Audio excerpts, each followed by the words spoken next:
چنانچہ حافظ ابن قیم رحمۃ اللہ علیہ نے الداء والدواء ایک کتاب ہے، اس میں لکھا ہے کہ جو انسان بھی گناہ کا ارتکاب کرتا ہے اس کو گناہوں کے نقصانات پیش آتے ہیں دنیا میں. ان میں سے ایک یہ ہے کہ نیکی کو دل نہیں چاہتا، نماز پڑھنا بوجھ ہوتا ہے، تلاوت کرنا بوجھ ہوتا ہے، مسجد میں آنا بوجھ لگتا ہے، نیک محفلوں میں آنا بوجھ لگتا ہے، دل گھبراتا ہے. جب بھی نیکی سے دل گھبرائے سمجھ لیں کہ یہ گناہوں کا وبال ہے. دوسری بات یہ کہ دل بے چین ہوتا ہے، دل کو سکون نہیں ہوتا. انسان جو چاہے کھائے، جو چاہے پیے، جہاں چاہے سوئے، ہر دنیا کی نعمت ہے ہاتھوں میں، سکون نہیں ہے، ڈپریشن ہے. اور یہ بھی نہیں کہہ سکتا کہ کس چیز کی کمی ہے، پھر بھی نہیں سکون، پھر بھی نیند نہیں آتی. ایک مرتبہ ایک صاحب نے رات کے 2 بجے فون کیا، دل پریشان ہے، دعا کریں. یہ وہ بندہ تھا جو کہتا تھا کہ میری اتنی انڈسٹریز ہیں کہ اگر میں اکاؤنٹس برانچ والوں کو کہوں کہ میرے ایسٹس کا اندازہ لگاؤ تو ان کو 1 مہینہ چاہیے حساب کرنے کے لیے. اس کا دل پریشان ہے، اس کو نیند نہیں آتی. ایئر کنڈیشن کمروں میں کمبل لے کے لیٹے ہوتے ہیں، کروٹیں بدلتے ہیں، نیند روٹ جاتی ہے، گولیاں کھانی پڑتی ہیں. ایک فیئر آف ان نون ان کے ذہن میں ہوتا ہے ہر وقت. اصل وجہ یہ ہوتی ہے کہ اللہ ان کے دلوں سے سکون کو چھین لیتے ہیں.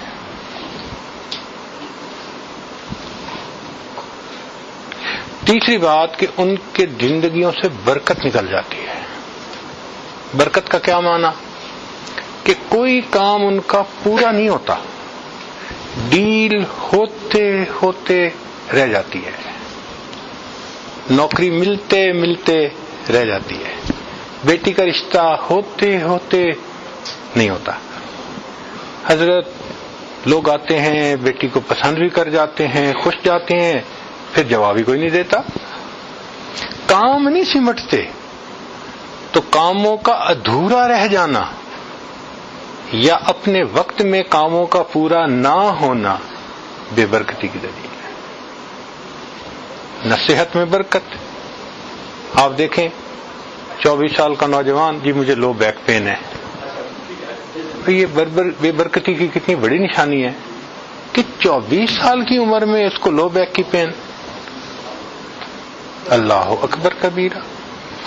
وقت میں برکت نہیں ہوتی، کام سمٹتے نہیں، زندگی کے کسی چیز میں برکت نظر ہی نہیں آتی.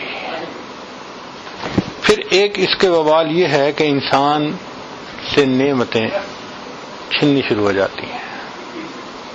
جو انسان ناقدری کرتا ہے، گناہ کرتا ہے، پروردگار پھر نعمتیں واپس بھی لے لیتے ہیں.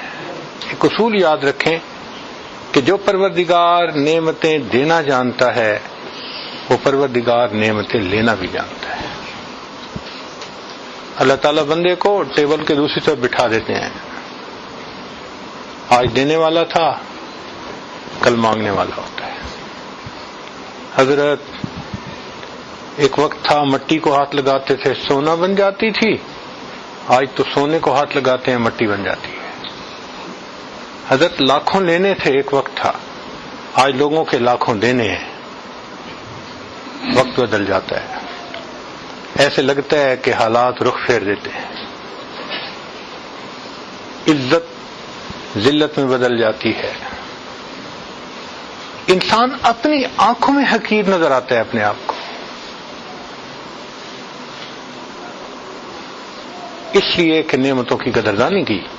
اللہ نے تو نعمتیں دی تھی، میرا شکر ادا کرو. ہم نے گناہوں میں اس کو لگا دیا، عیاشیوں میں لگا دیا، اور اس کا نتیجہ یہ نکلا اللہ نے نعمتوں سے محروم کر دیا.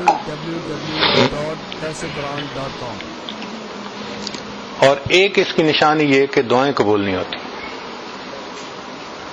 انسان جو مانگتا ہے ایسے لگتا ہے جیسے یہ دعا سنی ہی نہیں گئی. اس لیے یہ شکوہ عام ہو گیا جی ہماری تو سنتا ہی نہیں. بھئی اللہ تعالیٰ سب کی دعا کو سنتا ہے، مگر وہ پابند نہیں ہے کہ ضرور اس کو پورا کر دے. ان ربی لسمیع الدعاء، میرا رب دعا کو سنتا ہے، مگر وہ پروردگار ہے، اس کی مرضی ہے، اس کے سامنے کسی کی نہیں چلتی. ہم عاجز مسکین بندے ہیں، عبادت کر کے راضی کریں گے تو وہ ہمارا لحاظ فرما لے گا، اور اگر نافرمانی کریں گے وہ ہمیں تگنی کا ناچ نچا دے گا. سروں سے پگڑیاں اچھل جاتی ہیں، دوپٹے اتر جاتے ہیں، گھر بیٹھے بٹھا انسان ذلیل ہو جاتا ہے. بھائی چٹان سے جو سر مارے تو اپنا ہی سر پھوڑے گا نا، تو اللہ رب العزت کے ساتھ یہ معاملہ. تو گناہ کر کے ہم سکون کی زندگی نہیں گزار سکتے. اردو کا مقولہ ہے رہنا دریا میں مگرمچھ سے بیر. بھئی دریا میں رہنا ہو تو مگرمچھ سے بیر نہیں چلتا، جہان میں رہنا ہے تو جہان کے بنانے والے سے بیر. اس لیے ہمارے پاس ایک آپشن ہے، دو نہیں ہے، کہ ہم نیکی کی زندگی گزاریں، گناہوں کو چھوڑیں اور اپنے رب کو راضی کرنے کی کوشش میں لگیں. تب دنیا بھی کامیابی ملے گی، آخرت کی بھی کامیابی.